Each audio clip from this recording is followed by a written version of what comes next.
warahmatullahi wabarakatuh. Halo insan muda, ketemu lagi bersama Fajri Boim di sini dalam program Bertamasya, berbicara tentang pemberdayaan dompet duafa. Dan sekarang ini Fajri tidak sendirian, ditemani oleh dua narasumber kita. Langsung saja kita perkenalan dua narasumber kita. Assalamualaikum bapak-bapak. Mungkin bisa dikenalin dulu ya bapak-bapak ya, untuk insan muda yang ada di rumah. Silakan dari samping saya. Salam insan muda dompet duafa dimanapun teman-teman berada. Saya Syafi El Bantani, manajer pengembangan wakaf dompet duafa. Senang sekali bisa menemani teman-teman untuk ngobrol-ngobrol di acara Bertamasya. Oke, selanjutnya dengan Mas siapa Mas? Halo insan muda, saya Udi Rafiuddin, pegiat pertanian modern. Salam kenal. Oke insan muda, langsung aja nih kita ngobrol. Sekarang ini Fajri sudah berada di Grand House ya, pengembangan dari aset wakaf di PTGL itu sendiri, insan muda. Nah langsung aja insan muda, kita akan ngobrol bersama Mas Safei. Mas Safei, saya pengen ngobrol nih, ini kan PTGL nih Mas Safei nih. Ini sudah ada dari tahun berapa sih? Boleh diceritakan oleh insan muda? Ya, baik teman-teman insan muda dompet duafa. Hari ini kita berada di kawasan pesantren Tafiz Green Lido, salah satu aset wakaf dompet duafa. Aset wakaf ini kalau merujuk ke sejarahnya pertama kali diwakafkan kepada dompet duafa pada tahun 2018, Mas Fajri ya. Prosesnya kemudian tentu ada di situ kita perancangan set plan gitu ya, kemudian desain program pengembangan dan seterusnya. Maka alhamdulillah hari ini atau di tahun 2023 ini sudah mulai beroperasi pesantren Tafiz ya, dan kemudian aset atau unit wakaf produktifnya untuk menopang berjalannya pesantren Tafiz Green Lido. Nah, berarti ini ada dari 2018 ya? 2018. Ini wakaf dari perorangan atau dari corporate? Mas Safei. Ya, ini wakaf dari perorangan ya teman-teman insan muda. Ini wakaf dari almarhum Bapak Benyamin Prawoto ya.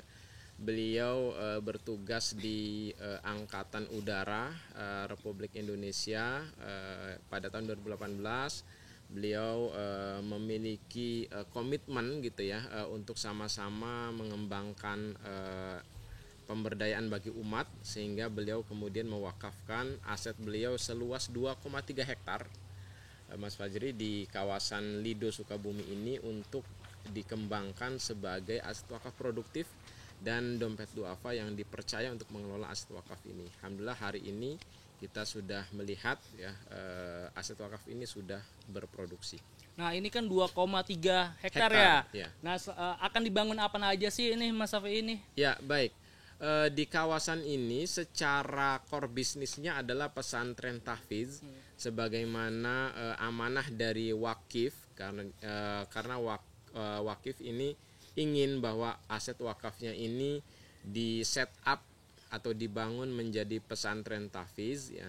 Tentu kemudian dompet duafa, karena ini konteksnya adalah wakaf produktif, bahwa wakaf itu harus bertumbuh dan berkembang, habas ta'aslaha wa tasaddaqta biha, tahan pokoknya, alirkan manfaatnya. Maka pesantren ini harus mandiri. Karena itulah selain pesantren Tafiz itu sendiri sebagai core bisnis, ada support system yang disiapkan. Salah satunya adalah unit-unit ekonomi produktif untuk menopang kemandirian pesantren. Salah satunya adalah greenhouse atau pertanian modern. Nah kalau ngomongin terkait pesantren nih Mas Safei, ini siapa aja nih siswa-siswanya nih Mas Safei? Terus dari mana aja nih siswa-siswanya itu berasal Mas Safei? Ya, santri pesantren Tafiz Green Lido ini berasal dari berbagai daerah di Indonesia. Hari ini sebetulnya sudah memasuki angkatan ke-6. Jadi sebelum kawasan ini beroperasi, kami sebetulnya sudah menyiapkan terlebih dahulu program pendidikannya, yang itu berjalan di aset wakaf dompet duafa di Parung ya, lembaga pengembangan insani dompet duafa, yang kemudian ketika tahun ini sudah berdiri masjid yang kemudian kita bisa fungsikan sebagai sarana pembelajaran, maka santri ini kita pindahkan di pesantren Tafiz Green Lido ini. Mereka berasal dari berbagai daerah di Indonesia, mulai dari Sumatera, Jawa, Sulawesi, sampai ke NTB. Nah sekarang kan tadi kata Mas Safei sendiri sudah angkatan ke-6 nih. Ke-6. Berarti siswanya sudah ada nih. Sudah ada. Betul. Boleh disebutin nggak nih kepada insan muda berapa nih total angkatan 6 ini? Iya. Baik, karena sarana sebelumnya itu terbatas ya, hanya bisa menampung 10 setiap angkatan, maka memang setiap angkatan kita hanya menerima 10. Itulah kenapa yang mendorong Dompet Duafa terus bersama-sama masyarakat untuk bisa menyiapkan sarana pendidikan yang memadai. Alhamdulillah kemudian di 2018 memperoleh aset wakaf tanah ya dari Pak almarhum Pak Benyamin Prawoto ini, kemudian ini memang diproyeksikan untuk pengembangan pesantren tahfiz, dan ini kemudian sinkron ya, satu visi dengan wakif yang memang juga ingin mendirikan pesantren tahfiz.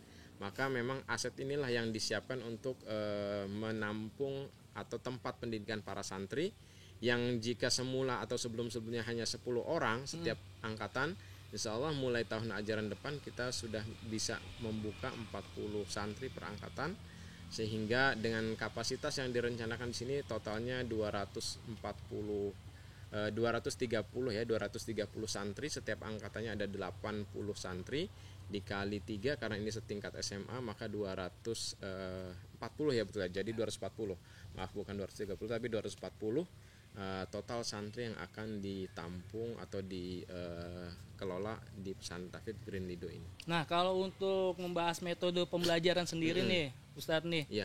jadi itu mengambil metode seperti apa? Baik, salah satu core kompetensi pesantren tahfiz Green Lido adalah tahfiz, tentu saja sebagaimana namanya ya, atau brand yang melekat di pesantren ini. Nah, metode yang digunakan dalam tahfiz ini namanya metode silsilah. Ini adalah hasil inovasi guru tahfiz kami, dan alhamdulillah sudah terbukti secara praktis gitu ya. Metode silsilah ini bisa membantu para santri menghafal lebih mudah dan lebih cepat. Jadi targetnya dalam desain kurikulum kami 1 tahun itu adalah selesai menghafal 30 juz. Oh, berarti satu 1 tahun ya? Jadi ketika kelas 10 itu mereka selain bahasa Arab, bahasa Inggris, kemudian juga ada mata pelajaran keislaman lainnya, mereka ditargetkan selesai menghafal 30 juz. Sehingga nanti di tahun kedua kelas 11 mereka mempelajari keilmuan yang lainnya, dan di tahun ketiga atau kelas 12 mereka sudah mulai fokus persiapan ke perguruan tinggi. Nah, tadi kan kita ngobrolin terkait metode pembelajarannya Ustadz nih. Kalau guru-gurunya sendiri nih yang mengajarkan adik-adik kita nih di pesantren ini, itu dari mana aja Ustadz?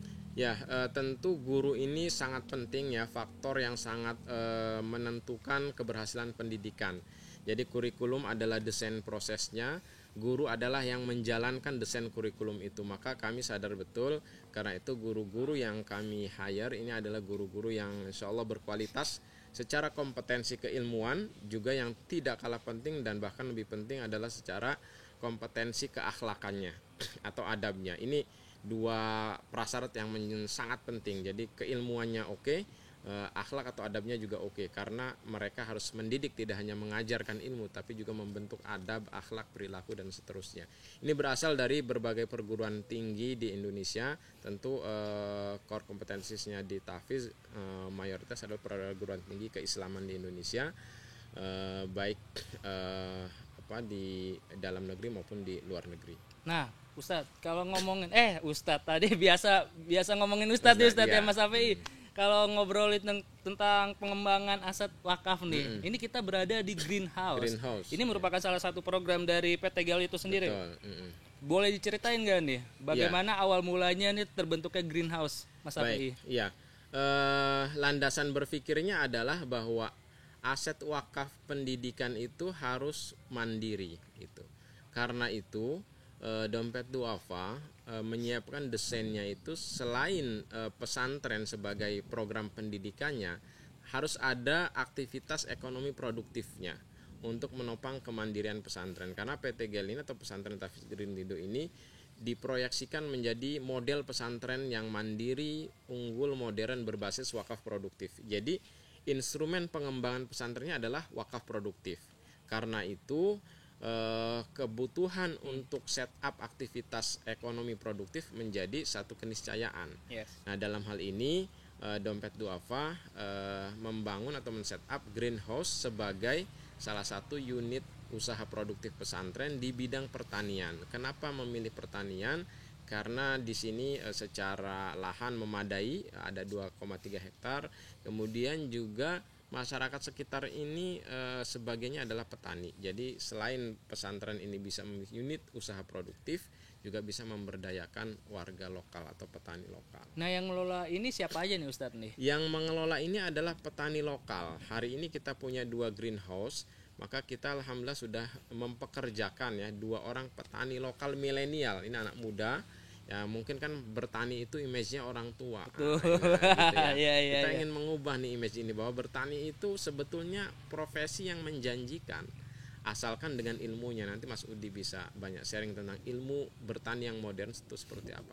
Nah, 2 anak muda lokal ini kita ajari bagaimana bertani secara modern ya di greenhouse ini, sehingga mereka juga kemudian terberdayakan. Yang semula tidak bekerja atau belum bekerja, kemudian mereka memiliki pekerjaan yang tetap sebagai petani milenial gitu. Kami sering menyebutnya adalah petani milenial, yang juga kami bangun visinya bahwa ini bukan sekedar bertani tetapi tentang kemandirian pesantren, tentang kemandirian pangan, bahkan kalau kita bicara skala lebih besar lagi kan kemandirian pangan nasional gitu.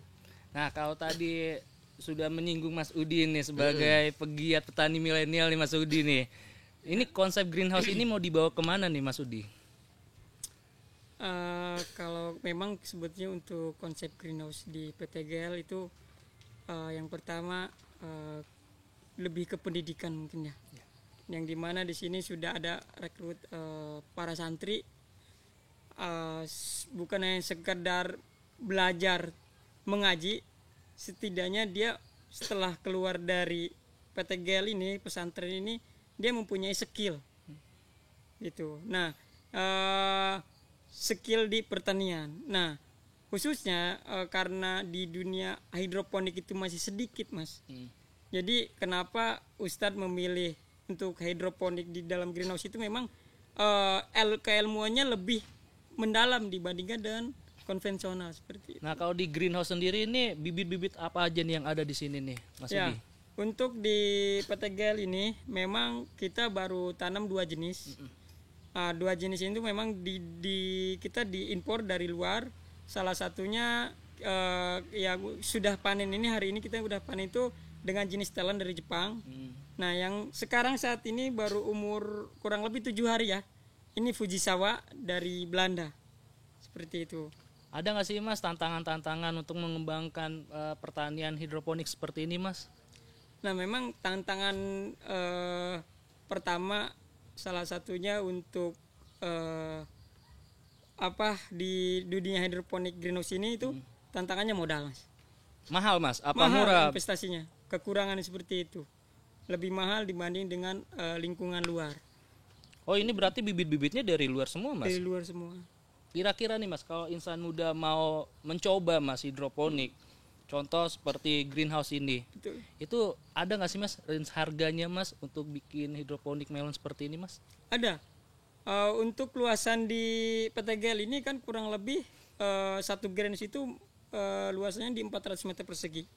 Dengan populasi itu 1.392 pohon.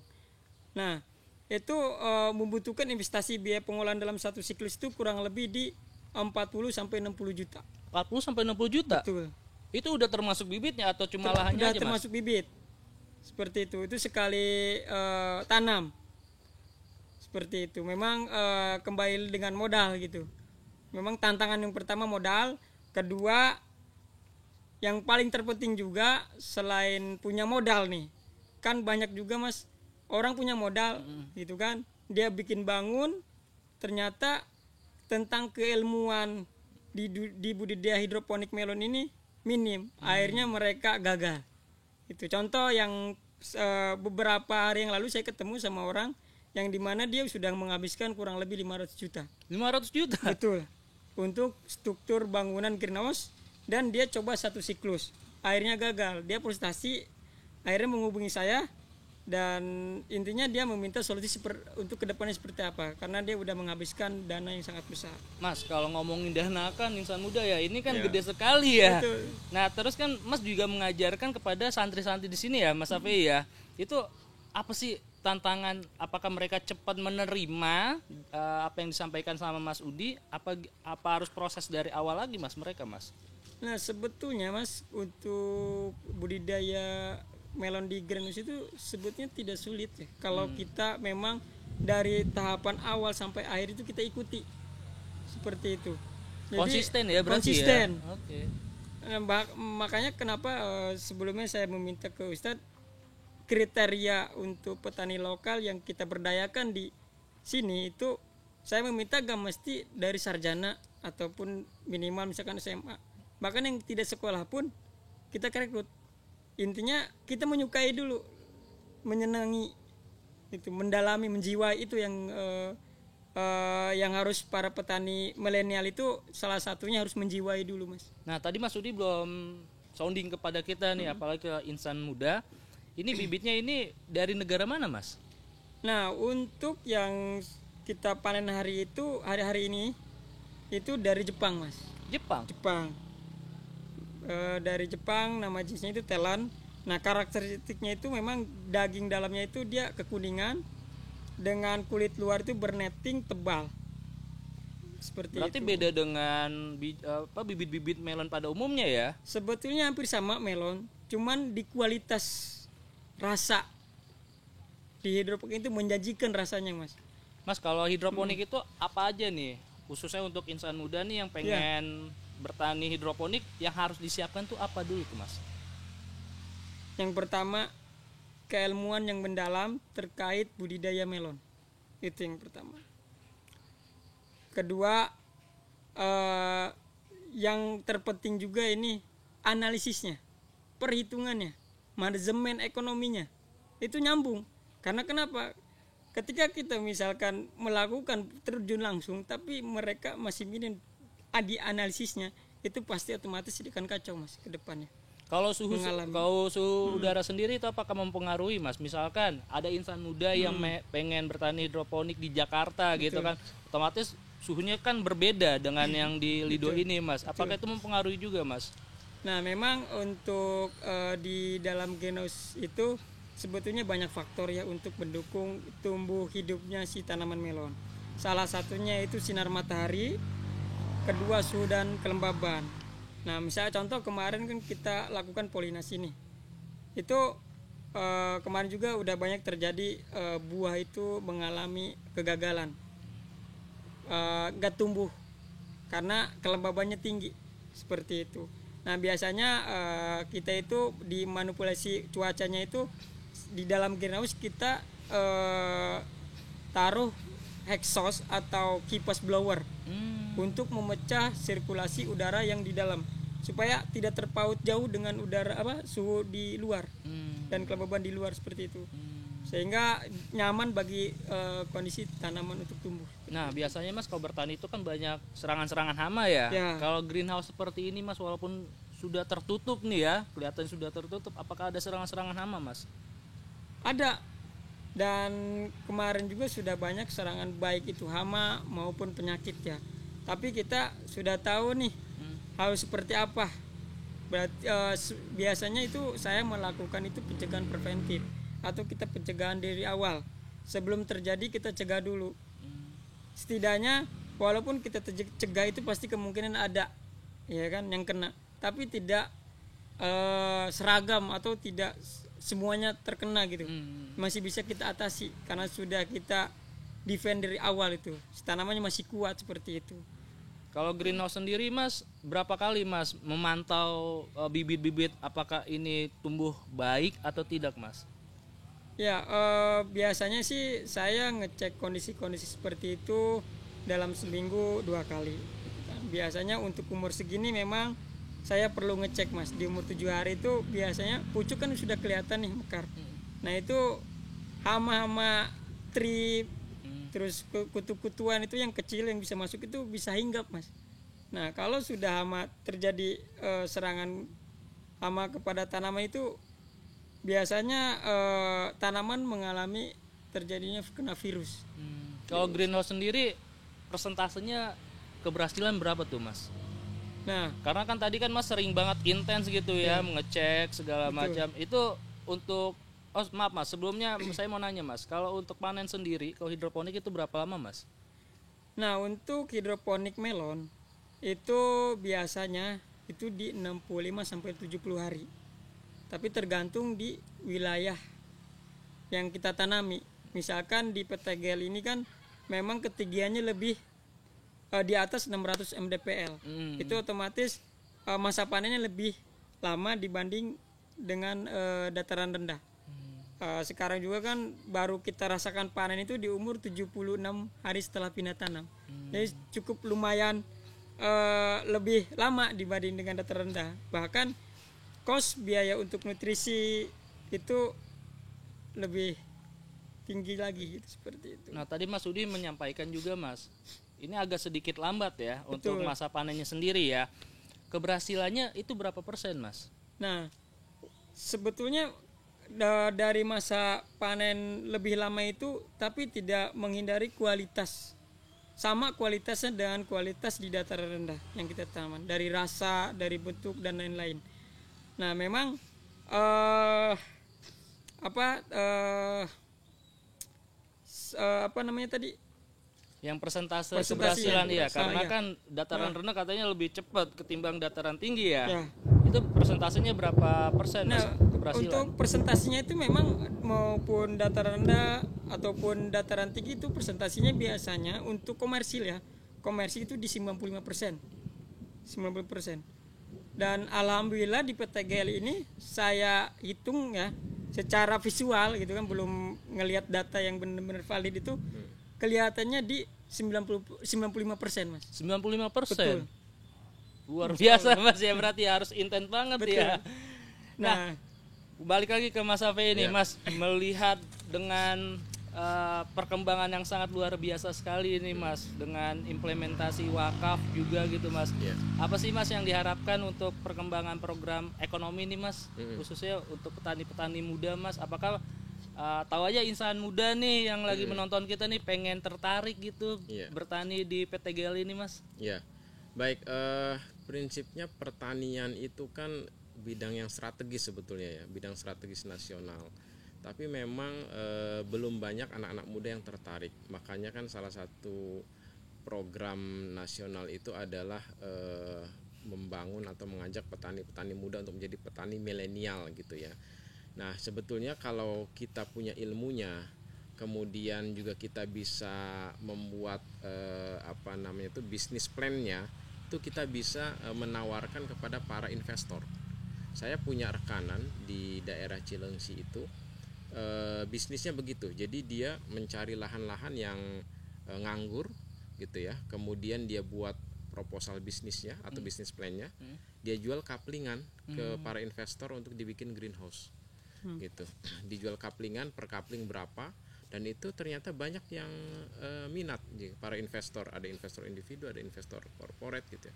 Nah, sekarang di daerah namanya Bogor Botanical Garden ya. Di sana itu sekian banyak greenhouse dibangun ya, untuk ada yang greenhouse sayuran, ada yang greenhouse buah. Saya tanya, ini modalnya dari mana? Dari investor ternyata gitu. Jadi modal dia itu cuma keilmuan, kemudian proposal bisnis, lalu jaringan. Itu modalnya. Jadi kan kalau anak-anak muda sekarang kan saya kira suka main, Ya. suka main, suka jalan. Nah, supaya lebih produktif main dan jalannya sambil main jalan nyari-nyari investor gitu.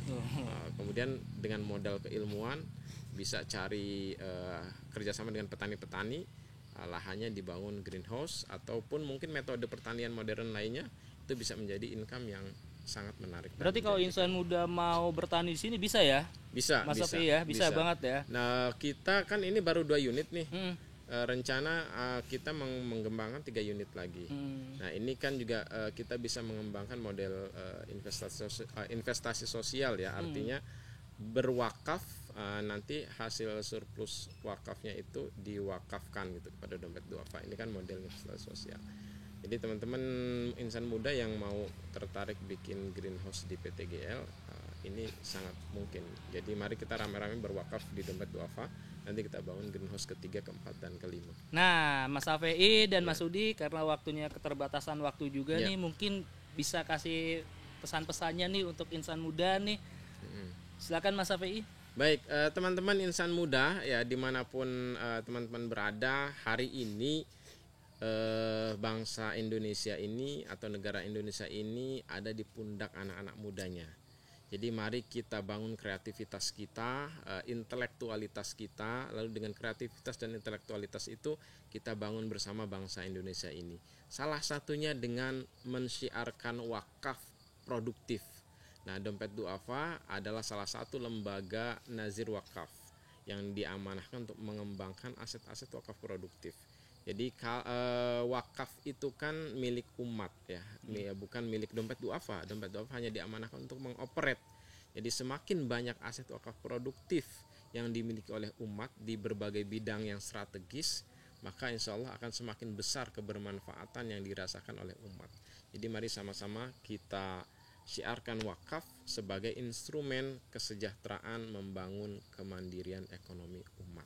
Oke, terima kasih Mas Syafi'i. Siap. Mungkin dari Mas Sudi, Ya. closing statementnya Mas Sudi. Terima kasih teman-teman insan muda dimanapun berada ya. Untuk para pemuda milenial, mari kembangkan Indonesia, majukan Indonesia di bidang pertanian. Karena memang kedepannya itu kita harus kuat ketahanan pangannya. Seperti itu. Setidaknya kita mandiri untuk keluarga, mudah-mudahan bermanfaat bagi se-Indonesia seperti itu. Nah, itu insan muda yang sedang menyaksikan kita. Terima kasih Mas Sama-sama, Syafi'i, Mas Mas Sudi, Fajri. terima kasih Ya. ngobrol-ngobrolnya di Greenhouse. Siap. Semoga Greenhouse ini tambah mekar lagi ya. Insyaallah. Banyak Insyaallah. tanaman-tanaman yang akan dikembangkan juga. Ya. Bagi insan muda yang ingin berwakaf, silakan aja langsung bisa tuh cari-cari informasi di sosmednya Dompet Duafa. Cukup sekian dari Fajri Boim. Terima kasih. Wassalamualaikum warahmatullahi wabarakatuh. Waalaikumsalam warahmatullahi wabarakatuh.